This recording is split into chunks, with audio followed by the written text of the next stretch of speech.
So my next topic is comet. I was discussing about the external factor last time. So in this topic we were discussing about the comet. Comet is what?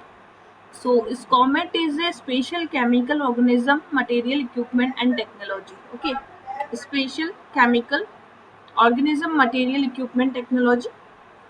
Regulation of the dual-use item in consonance with the guidelines and control list, international convention on obligation, as well as multilateral export control regime. India has regulated the export and dual-use item. So India is just controlling this dual-use item export, and this is under the Department of Commerce and Ministry of Commerce and Industry. So this was a different kind of thing. No, this is not there. They are regulated by the export of dual-use item and nuclear-related item, including the software technology that is in ISCOMET. It is either prohibited or permitted under the authorization. And ISCOMET list, it is India's national export control list. So what is ISCOMET? ISCOMET is India's export control list. It is export control list of the India. Okay, so in this weapon of the mass destruction and their delivery system, that is prohibition of the unlawful activity act. This is under the prohibition of the unlawful activity act 2005. Is comet is list are not permitted for export. Imported goods covered under the SCOMET list, that is not permitted to the export. But this is about the SCOMET items are regulated under the weapon of mass destruction and their delivery system. That is Prohibition of Unlawful Activity Act. So outreach program about this comet. This is associated with the Administration Ministry Department and Trade Association for effective awareness. So comet item is the nuclear material and toxic chemicals and microorganism material and the processing equipment, nuclear related other equipment, aerospace system equipment, munitions list, reserve seats are also there, that is Department Ministry of Defense. And Department of Atomic Energy, nuclear material comes in this. Director General of the Foreign Trade, that is comes the toxic chemical. Director General of the Foreign Trade, that is microorganism, and similarly material of the processing equipment and nuclear related material. Special material and related again in the Department of General and Foreign Trade. That is special material related to the equipment and electronic computer telecommunication. Now next is the Free Trade Agreement of India. What is free trade? Free trade agreement. So the Union Cabinet that is approved the signing the ratification of bilateral and the United Arab Emirates bilateral with the UAE. Okay, so this is BIT is the reciprocal agreement for the according to protection to investment by national and the companies of one state to another state. So that is economical union. It is common market where the members integrate monetary and the fiscal policy. Common market, that is custom union where the member allow the movement of the labor and capital. Custom union member apply to the common external tariff and non-member. So this is the custom union. Common tariff, in the custom union there is a common tariff, and in the common market there is the movement of the labor and capital. In economical union there is integrated monetary and fiscal policy, and the free trade agreement that is reduce the tariff. So for reducing the tariff, there is a free trade agreement and preferential trade agreement that is agreed under the reducing the duties. That is preferential trade agreement. Okay. So FTA is a treaty between two or more countries, and that is usually covered trade in the goods and services. It is covered the goods and services, and that is a preferential trade agreement that is reducing the duty on the agreed number of products. FTA can be the intellectual property right. It can apply in the IPR, investment, government procurement. FTA is essentially a discriminatory system in the contrast to the fundamental principle of WTO. So this is come in the fundamental principle of WTO. FTA authorized under the WTA. Country may enter FTA if it observes certain conditions. That is stipulated relevant to the provision of WTO. India का जो FDA that is 13 countries sign the FDA with the India Sri Lanka Nepal Bhutan Thailand Singapore south Korea Japan Malaysia Mauritius United Arab अमीरात and Australia export to countries is the reason with which India shares the trade agreement. So that is 20%, 20.75% India's trade growth registers as a growth. Why we are signed the an FTA? Because we want innovation in the design. So design के लिए हमने sign किया था with the UAE. Addressing the non-tariff barriers, focus on the service sector also. We are presently we are focusing on the service sector. Natural trading partners, we have FTA as a natural trading partner. India ASEAN FTA is also we signed and conclude the review in the 2000 by the 2025. Now, what kind of the barriers in the trade? So, WTO is the flag, the growing fragmentation in the international trade, and there's a over ninefold increase in the trade concern. So, first, the trade barrier refer to the regulation or the policy that restrict the international trade. If something is restricting the international trade, that is known as a trade barrier. So, there is a tariff barrier. Tariff barrier is simply tariff barrier is the tax and its aid to the cost borne by the consumer of imported goods. So tax barrier is also there. Non-tariff barrier, non-tariff measure and the policy measure apart from tariff that impact the import into the country. So it may impact the import. Okay, and there is a non-tariff barrier. Technical barriers like sanitary and phytosanitary, non-technical barriers, trade protectionism like rules of origin, trade-related investment measure, export-related barriers are also there. So, impact of the trade barriers. You know about the what kind of the impact of the trade barrier industry. According to the 80% of the India trade subject to the non-tariff barriers like key India export routinely facing the non-tariff barrier. This is tea, basmati rice, animal products, chemical products with EU, sesame seed and medicine to the Japan. Apparels are also to the Japan. Meat, fish, dairy product that is to China, and the fruits and shrimp that is to the USA. So sanitary and phytosanitary measures are maybe constrained to the India's export. So there is a sanitary measure and phytosanitary measure that is constraint for the India's export. Now, next one is UN Conference on the Trade and Development. This is UNCTAD. So, UNCTAD is releasing a trade and development report. That is very important. Sometimes in the prelims also ask that trade and development report is released by that is UNCTAD. So, what kind of finding? First, global economical outlook, that is 2.54% is the economical growth of the world. Okay, it is according to the global economical outlook. India's economical projection, that is 6.6%. Okay, and Genesis is 1964. It was established, and as it's an intergovernmental body under the UN. That is also a prelim question. UNCTAD is the intergovernmental body that is under the UN, and 195 members are presently there. And UNCTAD work focus on the four main area like trade development, investment, technology, innovation, macroeconomic and development policy. So what is the UNCTAD? Trade development report, world investment report, digital economy report, technology and innovation report, and a review of the maritime transport report. So these all reports are released by the UNCTAD. So we should have in our mind, first is trade development report, second is world investment report, third is digital economical report, fourth is technology and innovation report, and fifth one is review of the maritime transport. Okay, so it will develop the participation in the global economy, support the developing countries' efforts in trade, investment, and technology. Now, next topic is all about the WTO. So, WTO, that is India appealed against a ruling by the WTO dispute settlement body, that is India violated zero tariff commitment under the Information Technology Agreement. So WTO is talking about India. He's saying that India is violating the settlement body, like WTO is violating. India is violating the zero tariff commitment with the Information Technology Agreement in WTO. So this concern is right now widespread. What is the key WTO agreements? First is that the agreement on agriculture. Second was trade related aspect, intellectual property right, WIPO. Third is the agreement on the technical barrier trade.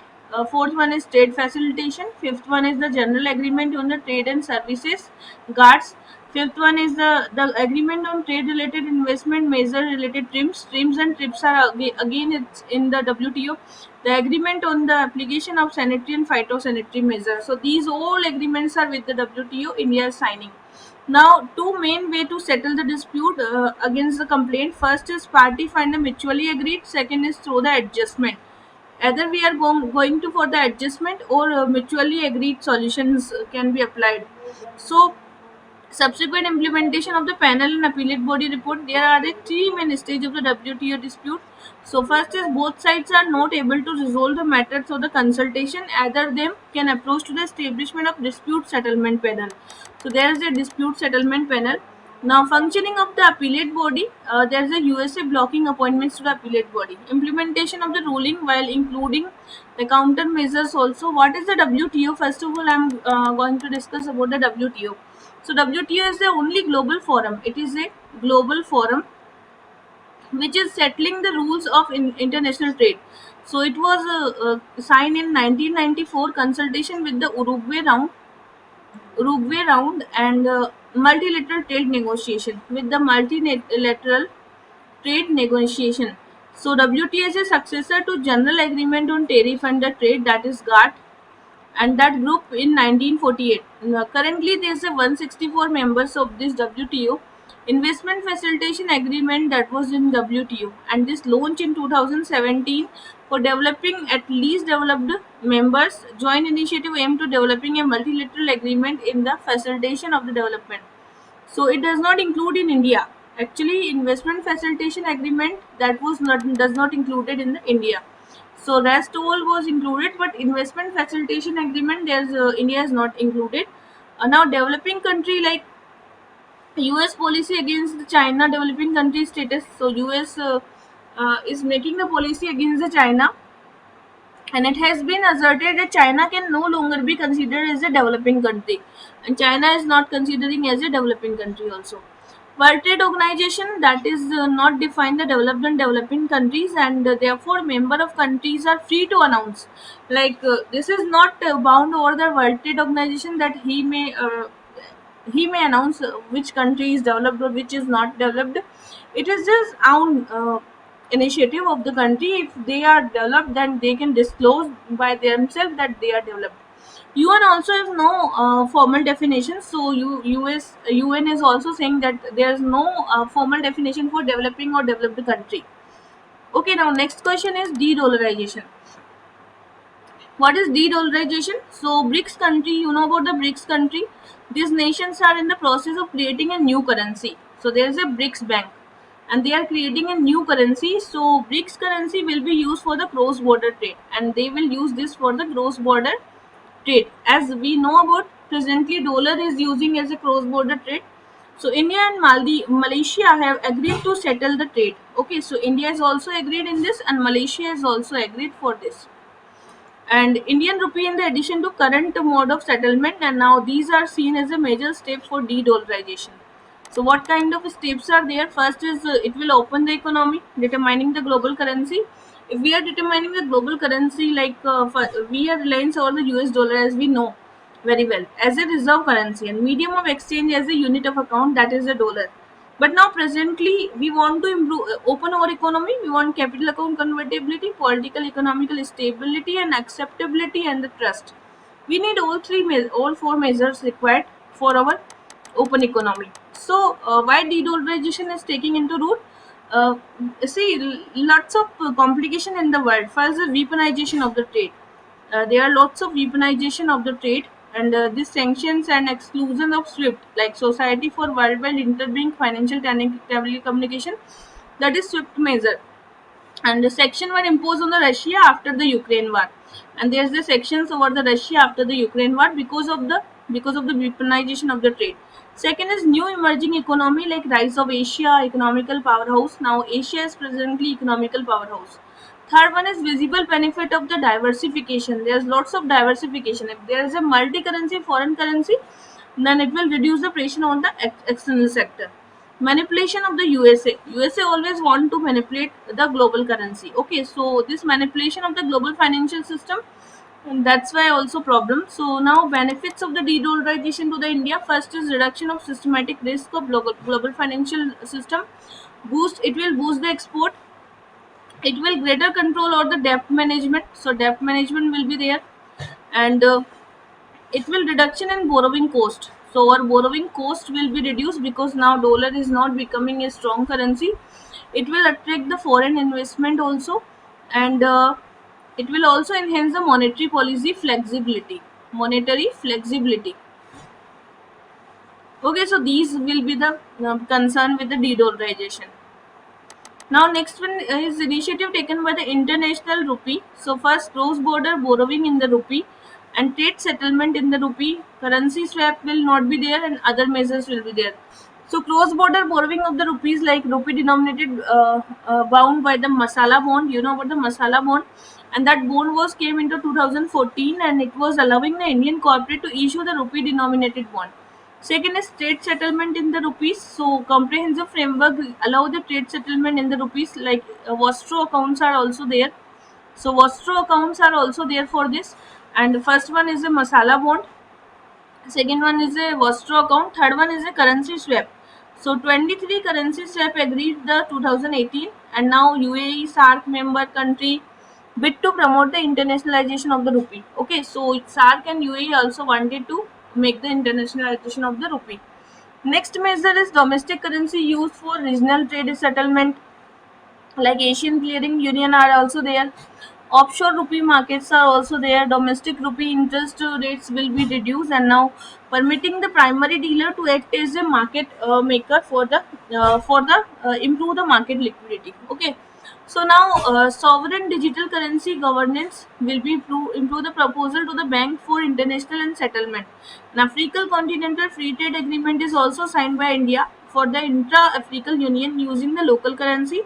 And European Central Bank, that is target two system of the EU, is also working country to conduct a trade financial transaction in the euro. So all the world is now dependent on their own currency. That's why India has also wanted a de-dollarization to stronger the rupee condition in the international market. It will boost our export. It will reduce our debt. It will improve our growth rate. It will reduce the many kind of barriers and all that. That's why we want a de-dollarization. Now next one is the remittances. So World Bank report that is released the migration and development brief leveraging diaspora financial for private capital mobilization. This report came from the World Bank, and report name is the migration and development brief leveraging the diaspora finance for private capital mobilization. So global remittance, that is 860 billion in 2023. This is global remittance estimated 3%. 3% increase in the global, and the remittance to the low and middle income country, that is $669 billion, that is 3.8% growth in the middle and lower middle countries. Now next, remittances continue to the premier source of the external finance, and it will improve also FDI and official development assistant. Remittance growth in South Asia is projected to be the highest. That is in the South Asia. If I'm talking about the South Asia, that means there is a remittances is $89 billion. And you know about the Indian remittances, that is $100 billion presently. Before that, it was $120 billion in the 2023, and in 2024 it is $100 billion. So from macro perspective, remittances increase the consumption in the economy as the disposal income of the family. This helps the pushing of the GDP growth, because now disposal income is increasing. That's why GDP growth is also increasing. Remittance account the 3% of the nearly GDP. And India's trade deficit जो होता है, that will be reduced. Disposal income will be increased. Major source of external finance is the remittance. So remittance are the second largest major source for the external financing. So it is the second largest source of the external finance. Okay, so there is a three recipient of the remittances, top three. First is India, then Mexico, then China. And three recipient of the remittances in 2022, that was Tajikistan, Tonga, and Lebanon. Percentage of GDP, that was Tajikistan, Tonga, and Lebanon. And in absolute number, that is India, Mexico, and China. State-wise share of the remittances is Maharashtra first, Kerala second, and Tamil Nadu is third. And country-wise share, there is USA, that was 23% remittances, the United Arab Emirates 18%, and United Kingdom 6.8%. Okay, so USA, then Arab Emirates, and last is United Kingdom. And there is a Maharashtra, Kerala, Tamil Nadu, and there is a India, Mexico, and China. The World Bank Group, the International Bank for Reconstruction and Development (IBRD). that is 189 members are there, and the largest development bank in world. It support the World Bank Group mission by the providing loans and guarantee and risk management for the middle income and credit worthy countries. The International Development Association, it came in 1960. It reduced the poverty by providing zero to low interest loans. So idea is providing zero to low interest loans to the poor countries, improve the people living condition also, and economical growth also. International Finance Corporation, that is under the World Bank Group, and that is also reducing the poverty. Multilateral Investment Guarantee Agency, that is MIGA. MIGA is working for the public and private source of investment, reducing the risk. International Center for Settlement of Investment Dispute, that is for the international. It is a autonomous international institution establishing under the Convention on the Settlement of the Dispute. Now, key reports are there: ease of doing business report, ease of doing business report by the World Bank, global economical prospect, global financial development report, world development report, poverty and shared prosperity report, and commodity market outlook. So these all six reports are comes from the World Bank. First is the ease of doing business report. Second is global economical prospect. Third is global financial development report, and fourth is world development report. Fifth is poverty and shared prosperity report, and sixth is commodity market outlook. Now, next is liberalized remittance scheme. This one is a new one scheme. So, RBI is launching the liberalized remittance scheme. The finance ministry is included the overseas use of the credit card by an Indian resident within the 250,000 limit as a dollar limit per financial year. Okay, so 250,000 is the limit for the remittances, and that is finance ministry included the overseas use of the credit card. Okay, so this is the 250,000 as a limit. Current status foreign exchange, like FEMA, you know about the FEMA Act. So foreign exchange management current account transaction rule, that is FEMA rules are there in 2000. This excluding the resident Indian overseas user credit card during the foreign trade. So they are excluded the resident Indian sovereign use of credit card. Now debit card transaction are already accounted for the liberalized remittance scheme. This is also accounted, and this FAME rules, they have been brought out under the Foreign Exchange Management Act of 1999. Okay, so the FEMA all resident Indian are free to buy and sell the exchange for any current account transactions, except for those transactions for which their foreign exchange has been prohibited by the central government. So, demographic affected, the regulation will be impact spending by high net worth individual. Now, application of the tax collected sources are also there. Tax collected sources are tax collected by the seller of the selected goods and services by a buyer. So collected when the individual send money to the abroad. So 5% of the TCS for the foreign remittances for the education and medical treatment. So it was a 5% for the education and medical treatment. Similarly, no change in the 0.5% TCS, and for foreign remittances, that is purchase overseas tour program is proposed hiking, like it's 5 to 20% now. 5 to 20% tax collected at a source. TCS is a tax collected at a source. So presently 5% as a foreign remittances, 5% tax will be there at the 7 lakh rupees. Okay, education and medicinal treatment. Now this was hike 5 to 20%.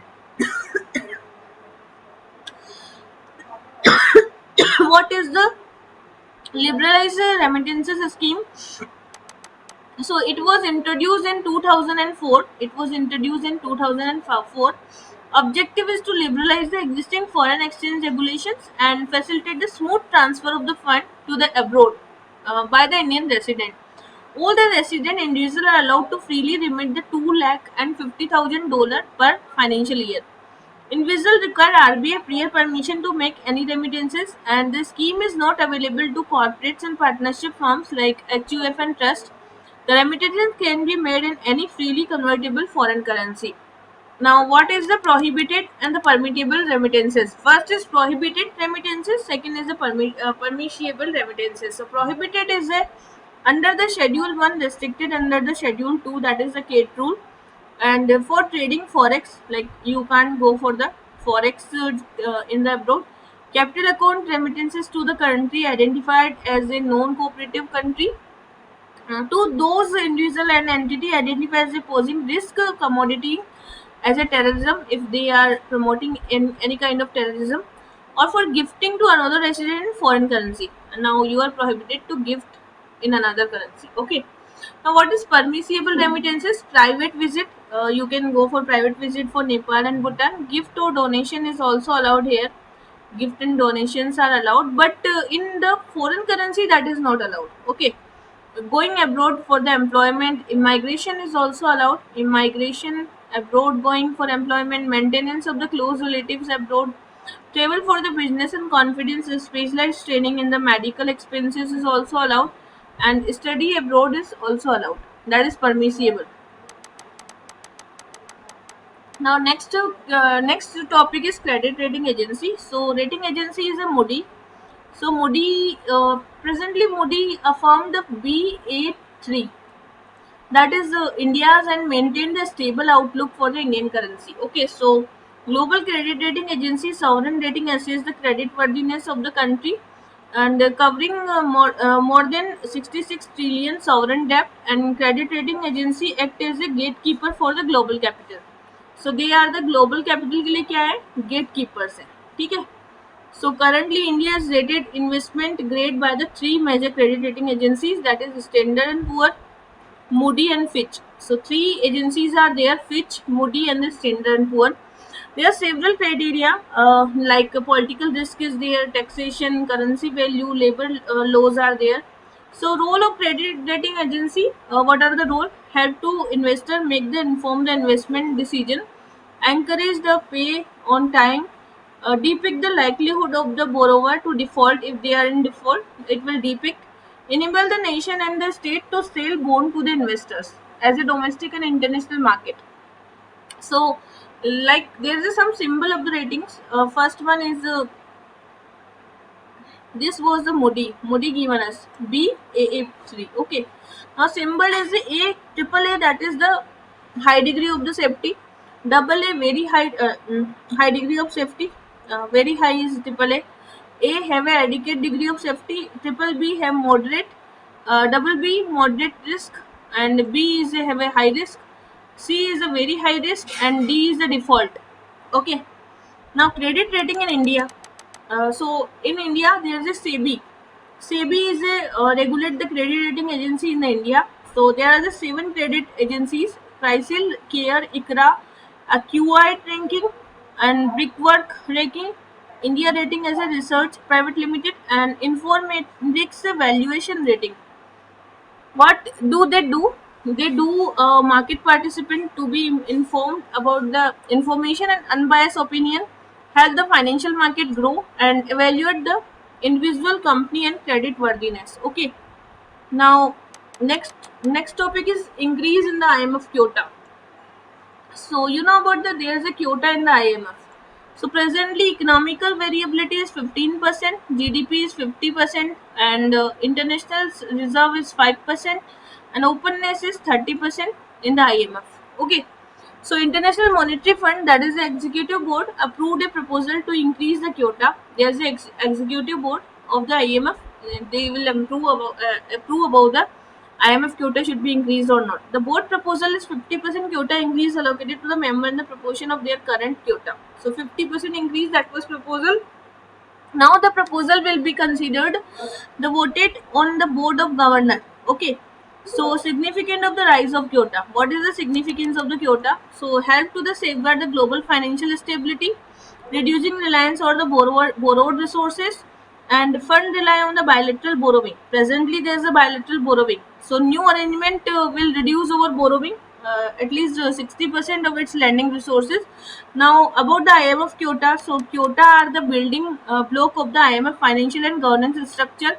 Quota are denominated in the special drawing right. There is a special drawing right, that is we can say paper gold of the IMF currency. It's also known as a special drawing right. Okay. So use the quota to determine the resource contribution, voting power, and member get one vote as a SDR, 100,000 quota plus basic votes, and amount of the loans a member can obtain as a IMF, and general location of SDR is also denominated in that. And India currently has a quota 2.75%, 2.75%, and voting rights are 2.63%. So for quota is 2.75%. Now next one is, what is IMF? So IMF is founded as a Bretton Woods Conference 1944. It was founded in the Bretton Woods Conference, and that is 1944. Country must first join the IMF to be eligible to join the World Bank group, and the headquarter is Washington, DC. Okay. Furthering international monetary cooperation, encouraging the trade and economical growth, discouraging the policy harm the prosperity. There's a 190 including India, like 190 countries are the member of the IMF, and it cooperate closely with the other group, including the G20, and efforts to the sustain the international economical cooperation, mutual assessment. Key reports are the World Economical Outlook and Global Financial Stability Report. First is the World Economical Outlook report, and second report is a Global Financial Stability Report. So see, first is World Economical Outlook report, World Economical Outlook report, that is from the IMF, and second report is the Economical Global Financial Stability Report. Okay, so these two reports are comes from the IMF. Now next chapter is agriculture. So we'll discuss about the agriculture in next session.